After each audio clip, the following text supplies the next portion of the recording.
ವೇದಿಕೆಯ ಮೇಲಿರುವ ಎಲ್ಲರಿಗೂ ನಮಸ್ಕಾರ ಹಾಗೂ ಸಭಾಸದರಿಗೂ ನಮಸ್ಕಾರ. ಶಾಸಕರು ಕಾನ್ಸೂರು ದಾಟಿದಾರಂತೆ, ಅದಕ್ಕಾಗಿ ಅವ್ರು ಬರೋ ತನಕ ಮಾತಾಡ್ತೇನೆ. ಅಂದರೆ ಅಷ್ಟೊತ್ತಲ್ಲ, ಆಗ್ಬೋದು ಸುಮಾರು. ಈಗ ಪ್ರವೀಣ್ ಹೆಗಡೆಯವರು ಈಗ 100 ದಿನ ದಾಟಿದೆ ತತ್ವನಿಷ್ಠ ಮಾಡಿ. ನಾವು ಭಾಳ ವರ್ಷದಿಂದ ಗೆಳೆಯರು. ಹಾಗೆ ಈಗ ಅವರು ಪತ್ರಿಕೆಯ ಸಂಪಾದಕರಾಗಿರೋರು ನಾವು ಸುಮಾರು ಒಂದು 15 ವರ್ಷದಿಂದ ಸ್ನೇಹಿತರು. ಮಹೇಶ್ ಯಲಗೋಡ್ ಮನೆ, ಇಬ್ಬರು ಬೆಂಗಳೂರಲ್ಲಿ ಒಟ್ಟಿಗೆ ಕೆಲಸ ಮಾಡಿದವರು.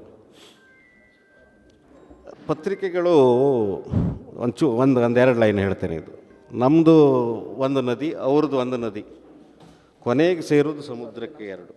ಹಾಗೆ ನಾವು ಸುದ್ದಿಯನ್ನು ನಮ್ಮ ರೂಪದಲ್ಲಿ ನಾವು ಕೊಡ್ತಾ ಇದ್ದೇವೆ. ಅದರಲ್ಲಿ ಕಾಂಪಿಟೇಷನ್ ಹೆಲ್ದಿ ಇರುತ್ತೆ, ಆರೋಗ್ಯಕರವಾಗಿ. ಅವರು ಒಂದು ಒಳ್ಳೆಯ ಸುದ್ದಿಯನ್ನು ಮಾಡಿದ್ರೆ ಮರುದಿನ ನಾವೊಂದು ಇನ್ನೂ ಚೆನ್ನಾಗಿರೋ ಸುದ್ದಿ ಮಾಡುವ ಹೋಗ್ತೇವೆ. ಆ ನದಿ ಹೇಗೆ, ನದಿಯಲ್ಲಿ ಒಂದು ಪ್ರವಾಹ ಇರುತ್ತೆ, ಒಂದು ಜಲಪಾತ ಇರುತ್ತೆ, ಒಂದು ನದಿ ವೇಗವಾಗಿ ಹರಿಯುತ್ತೆ, ಒಂದು ನದಿ ಶಾಂತವಾಗಿ ಹೋಗುತ್ತೆ. ಆದರೆ ಅಂತಿಮವಾಗಿ ಸಮುದ್ರ. ಅಂದರೆ ಇಲ್ಲಿ ಸಮುದ್ರ ಅಂದರೆ ಜನರು, ನಾವು ಹೋಗಿ ತಲುಪೋದು ಜನರಿಗೆ. ರೂಪಗಳು ಬೇರೆ ಬೇರೆ ಇರ್ಬೋದು ಅಷ್ಟೇ. ಅದಕ್ಕಾಗಿ ನಮ್ಮಲ್ಲಿ ಏನು ವೃತ್ತಿ ವೈಷಮ್ಯ ಹೇಳುವುದಿಲ್ಲ. ಅಲ್ಲಿ ವೈಷಮ್ಯ ಮಾಡೋರ ಪ್ರಯೋಜನವೂ ಇಲ್ಲ. ಎರಡೂ ಹಾಳೆ ಆಗೋದು ಬಿಟ್ಟರೆ ಉದ್ಧಾರ ಯಾವುದೂ ಆಗೋದಿಲ್ಲ ಅಲ್ಲಿ. ಪ್ರಿಯ ವೀಕ್ಷಕರೇ, ಈ ವಿಡಿಯೋವನ್ನು ನೋಡೋದಕ್ಕೂ ಮೊದಲು ನಮ್ಮ ಚಾನಲನ್ನು ಇನ್ನೂ ಸಬ್ಸ್ಕ್ರೈಬ್ ಮಾಡ್ಕೊಂಡಿಲ್ಲ ಆದರೆ ತಕ್ಷಣವೇ ಸಬ್ಸ್ಕ್ರೈಬ್ ಮಾಡ್ಕೊಳ್ಳಿ. ಹಾಗೆ ವಿಡಿಯೋ ಇಷ್ಟ ಆಗಿದ್ದರೆ ಶೇರ್ ಮಾಡಿ. ಇನ್ನು ಈಗ ನಾವು ಒಂದು ವರ್ಷದ ಹಿಂದೆ ವೆಂಕಟೇಶ್ ನಾಯ್ಕರು ನಾವು ಈ ಕೃಷಿ ಬಗ್ಗೆ ಊರೂರಿಗೆ ಹೋಗಿ ಕಾರ್ಯಕ್ರಮ ಮಾಡುವ ಅಂತ ಒಂದು ಮಾತುಕತೆ ಆಗಿತ್ತು. ಕಾರ್ಯಗತ ಮಾಡಲಿಕ್ಕೆ ಆಗಲಿಲ್ಲ. ಅದರ ಮತ್ತೊಂದು ರೂಪವಾಗಿ ಈಗ ತತ್ವನಿಷ್ಠದವರು ಗ್ರಾಮನಿಷ್ಠ ಅಂತ ಮಾಡ್ತಾ ಇರೋದು ಭಾಳ ಸಂತೋಷದ ವಿಚಾರ. ನಮ್ಮಲ್ಲಿ ನಾವು ಈಗ ಪೇಟೆಯಲ್ಲಿದ್ದು ಈಗ ನಗರಕ್ಕೆ ಬಂದವರು, ಅಲ್ಲ ಗ್ರಾಮೀಣಕ್ಕೆ ಬಂದವರು, ಗ್ರಾಮೀಣದಿಂದ ಪೇಟೆಗೆ ಹೋಗೋದವರಾಗಿತ್ತು. ಇಲ್ಲಿರುವ ಸಮಸ್ಯೆಗಳು ನಮಗೆ ಗೊತ್ತಾಗಲ್ಲ. ನಮಗೆ ಈಗ ಸದ್ಯದಲ್ಲಿ ಕಾಡ್ತಾ ಇರುವ ದೊಡ್ಡ ಸಮಸ್ಯೆ ನಮ್ಮ ಬೆಟ್ಟ ಸಮಸ್ಯೆ. ನಮ್ಮ ತೋಟಕ್ಕೆ ಮಣ್ಣು ಹಾಕಬೇಕು ಅಂದ್ರೆ ನಾವು ಫಾರೆಸ್ಟ್ ಇಲಾಖೆಯವ್ರಿಗೆ ಮೊದಲು ಮಾಹಿತಿ ಕೊಟ್ಕೋಬೇಕು.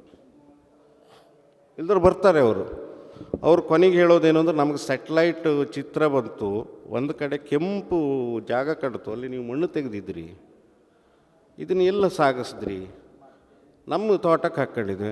ನಿಮ್ಮ ತೋಟಕ್ಕೆ ಹಾಕೋದಿದ್ರೆ ನಮ್ಗೆ ಯಾಕೆ ಮಾಹಿತಿ ಕೊಡಲಿಲ್ಲ ರೀ? ಅದು ನಮ್ಮ ಕತೆ ಎಲ್ಲಿ ಬಂತು ಅಂದ್ರೆ ನಮ್ಮನೆ ಕೆಲಸ ಮಾಡಬೇಕಿದ್ರೆ ನಾವೀಗ ಫಾರೆಸ್ಟ್ ಇಲಾಖೆಯವ್ರು ಕೇಳ್ಕೊಳ್ಬೇಕಾಗಿದೆ. ಇನ್ನು ಈ ತೋಟಕ್ಕೆ ಮಣ್ಣಿಲ್ಲದೆ ಕೆಲಸ ಮಾಡಲಿಕ್ಕೆ ಆಗ್ತದೆ ನಮಗೆ ಯಾರಿಗಾದರೂ? ಎಲ್ಲದೂ ಮಾಲ್ಕಿ ಜಾಗದಲ್ಲೇ ಸಿಗ್ತದೆಯಾ?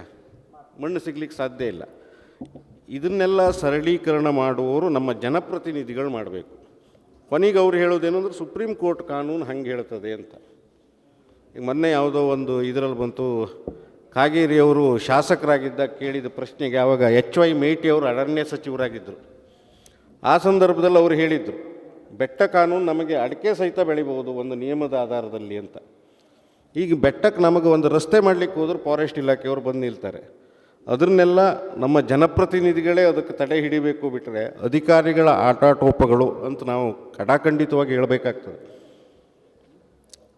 ಅತಿಕ್ರಮಣ ತೆರವುಗೊಳಿಸೋದು, ದೊಡ್ಡವ್ರು ಮಾಡಿದ ಅತಿಕ್ರಮಣ ಯಾರು ತೆರವು ಮಾಡ್ತಾರೆ? ಸಣ್ಣ ಗೂಡಂಗಡಿ ಇಟ್ಟವನು ತೆರವು ಮಾಡಿ ನಡೀತಾರೆ. ಆಮೇಲೆ ಅಥವಾ ಯಾವುದೋ ಒಂದು ಕೆರೆಯ ಒತ್ತುವರಿ ಮಾಡಿ ಸಣ್ಣ ಮನೆ ಕಟ್ಕೊಂಡವನು, ಅಥವಾ ಬೆಟ್ಟದಲ್ಲಿ ಒಂದು ಸಣ್ಣ ಮನೆ ಮಟ್ಟದವನು, ಅವನ ಮೇಲೆ FIR ಹಾಕೋದು. ಮೊದಲು ನಮ್ಮ ಗ್ರಾಮೀಣರಿಗೆ ಇರುವ ಅರಣ್ಯ ಇಲಾಖೆ ಸಮಸ್ಯೆಯನ್ನು ಮೊದಲು ನಾವು ಬಗೆಹರಿಸ್ಕೊಳ್ಬೇಕಾಗಿದೆ. ಈಗ ನಾವು ಹೋರಾಟ ಮಾಡ್ತಾ ಇದ್ದೇವೆ ಏನು ಅಂದರೆ, ಬೇಡ್ತಿ ಅಘನಾಶಿನಿ ಅಣೆಕಟ್ಟಾಗಬಾರ್ದು, ಶರಾವತಿ ಪಂಪ್ಡ್ ಸ್ಟೋರೇಜ್ ಆಗಬಾರ್ದು, ಪರಿಸರ ಹಾಳಾಗ್ತದೆ ಅಂತ ನಮ್ಮ ಹೋರಾಟ. ಹಾಗೆ ಈ ಅರಣ್ಯ ಇಲಾಖೆಯವರಿಗೂ ಅದೊಂದು ಕಾಳಜಿ ಬೇಕಲ್ಲ. ನಾವು ಮಾಡ್ರೆ ಪರಿಸರ ಹಾಳು, ಸರ್ಕಾರದವ್ರು ಮಾಡ್ರೆ ಪರಿಸರ ಹಾಳಲ್ಲ.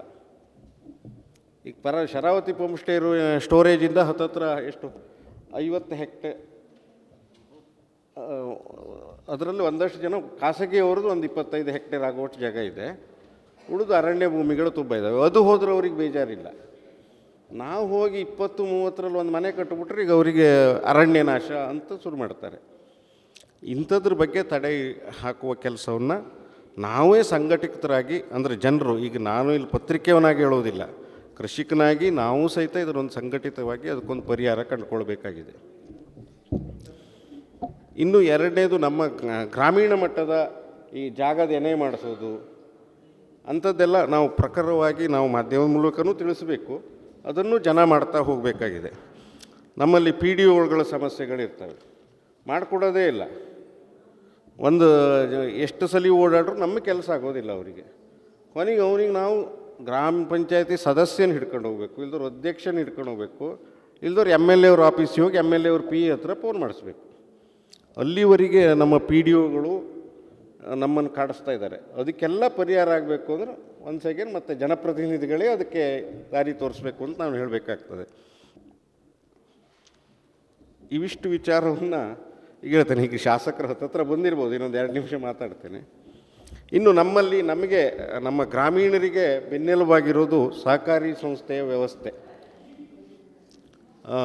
ಈಗ ಆರ್ಎಮ್ಎಗಡರು ಇದ್ದಾರೆ. ಆರ್ಎಮ್ಎಗಡರು ಎಷ್ಟೋ ಕುಟುಂಬಗಳಿಗೆ ರಕ್ಷಣೆಯನ್ನು ನೀಡ್ತಾ ಇದ್ದಾರೆ ಅಂತ ನಾನು ಫಲಾನುಭವಿಯಾಗಿ ಹೇಳ್ತಾ ಇದ್ದೇನೆ.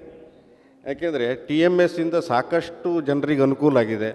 ಹಾಗೆ ಬಾಳೆಸರ್ ಸೊಸೈಟಿ CN ಹೆಗ್ಡ್ರು ಸಹಿತ ಈಗ ಇದು ಎಷ್ಟು ಸರಿಯೋ ತಪ್ಪೋ ಗೊತ್ತಿಲ್ಲ, ಆದರೆ ಈ ವೇದಿಕೆಯಲ್ಲಿ ಈ ಊರವರೇ ಇರೋದ್ರಿಂದ ನಾನು ಹೇಳ್ತೇನೆ. CN ಹೆಗ್ಡ್ರು ಅಧ್ಯಕ್ಷರಾಗಬೇಕು ಹೇಳಿ 1-2 ಜನರ ಹೋರಾಟ ಇಲ್ಲಿ. ಆ ಹೋರಾಟದಿಂದಾಗಿ 65 ಎನ್ಕ್ವೈರಿ ಆಯಿತು, 69 ಎನ್ಕ್ವೈರಿ ಆಯಿತು, ಎಲ್ಲದೂ ಮುಗೀತು. ಅಲ್ಲೇನೂ ತಪ್ಪು ಕಾಣಲಿಲ್ಲ. ಆದರೂ ಹೋರಾಟ ನಿಲ್ಲೋದಿಲ್ಲ. ಮತ್ತು 2005ನೇ ಇಸ್ವಿಯಲ್ಲಿ AR ಕಚೇರಿ ಹಾಕಿರೋ ಒಂದು ಮಾಹಿತಿಯನ್ನು ಹಿಡ್ಕೊಂಡು ನಮ್ಮ ಕಚೇರಿಗೆ ಬರೋದು. ಇಂಥ ಸಮಸ್ಯೆಗಳಿಗೆ ಊರವರೇ ಪರಿಹಾರ ಕಾಣಬೇಕಾಗಿದೆ. ಇಲ್ಲ, ತಪ್ಪು ಆಗೋದಿಲ್ಲ, ಯಾವುದು ಎಲ್ಲರೂ ಸರಿ, ಅದನ್ನೆಲ್ಲ ಹೇಳಲಿಕ್ಕೆ ನಾನು ತಯಾರಿಲ್ಲ. ಯಾಕೆಂದರೆ ಒಂದಷ್ಟು ತಪ್ಪುಗಳು ಎಲ್ಲ ಕಡೆಯಿಂದನೂ ಆಗಿರ್ತವೆ. ಈಗ ಉದಾಹರಣೆಗೆ ನಾನು ಹೇಳ್ತೇನೆ, ಈಗ ನನಗೆ ಒಂದು ಸಹಕಾರಿ ವ್ಯವಸ್ಥೆಯಲ್ಲಿ ಏನಾಗಿರ್ತದೆ, ನನಗೆ ಮಾರ್ಚ್ವರೆಗೆ ಒಂದು ಲಿಮಿಟ್ಟು, ನನಗೆ 10 ಲಕ್ಷ ಲಿಮಿಟ್ ಕೊಟ್ಟಿದ್ದರೆ ಈಗ 8 ಲಕ್ಷ ಯಾವ್ಯಾವುದೋ ಕೆಲಸಕ್ಕೆ ತಗೊಂಡು ಆಗೋಯ್ತು. ಇನ್ನಿರೋದು 2 ಲಕ್ಷ ಅಲ್ಲಿ. ಮನೇಲಿ ಆರಾಮಿಲ್ಲ ಯಾರಿಗೂ, ದೊಡ್ಡ ರೋಗವೇ ಬಂತು. ಈಗ ನನ್ನೇ ಉದಾಹರಣೆ ಕೊಡ್ತೇನೆ. ಅಪ್ಪನಿಗೆ ಕ್ಯಾನ್ಸರ್ ಬಂತು. ಕ್ಯಾನ್ಸರ್ ರೋಗ ಬಂದರೆ 50 ರೂಪಾಯಿ 100 ರೂಪಾಯಿಲಾಗೋ ಕೆಲಸ ಅದು 8-10 ಲಕ್ಷ ಖರ್ಚಾಗುತ್ತೆ.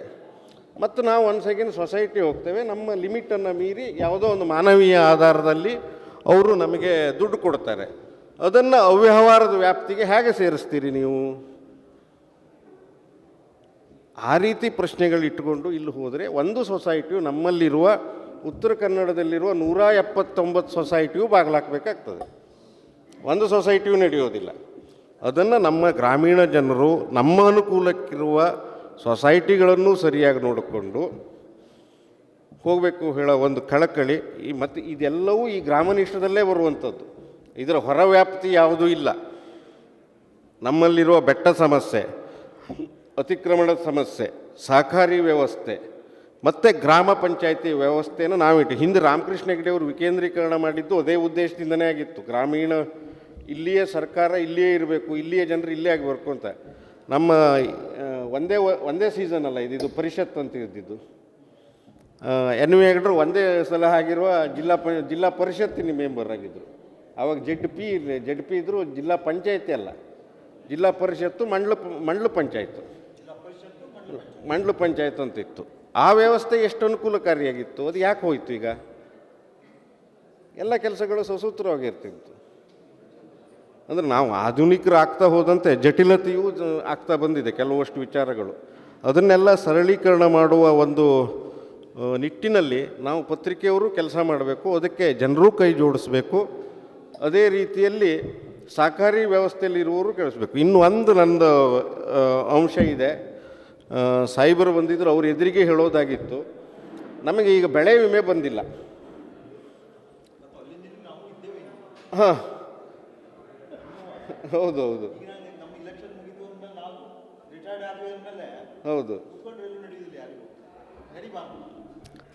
ಬೆಳೆ ವಿಮೆ ಈಗ ಹೋದ ಸಲಿದು 1 ವರ್ಷ ಹೋರಾಟ ಮಾಡಿ ಕಾಗೇರಿ ಸಾಹೇಬರು ಅಲ್ಲಿ ಮೇಲ್ವರೆಗೆ ಹೋಗಿ ಅಲ್ಲೂ ಹೋರಾಟ ಮಾಡಿ ಮತ್ತೆ ಮಳೆ ಮಾಪನ ವ್ಯವಸ್ಥೆ ಸರಿ ಮಾಡಬೇಕು ಎಲ್ಲ ಆದಮೇಲೂ ಅದ್ರ ಹಿಂದಿನ ಈಗ ಅದ್ರ ನೆಕ್ಸ್ಟ್ ಇಯರಿಂದ ಬರಬೇಕಿತ್ತು. ನಮಗೀಗ 25-26 ಕಳೆದ ವರ್ಷದ ಬರಬೇಕಿತ್ತು. ಅದಕ್ಕೀಗ ಮತ್ತೆ ಅದೇ ಕಂಪ್ನಿಯವರು, ಕ್ಷೇಮ ಇನ್ಶೂರೆನ್ಸ್ ಕಂಪ್ನಿಯವರು ಏನಿದ್ದಾರೆ ಅವರು ಮತ್ತೆ ಅದೇ ಕ್ಲಾಸನ್ನು ಇಟ್ಕೊಂಡು ಕೊಡ್ತಾ ಇಲ್ಲ. ಬಟ್ ಹಂಗೇಳಿ ದಕ್ಷಿಣ ಕನ್ನಡದವ್ರಿಗೆ ಈಗ ಮಂಜೂರಾಗಿ ಬಂದಿದೆಯಂತೆ.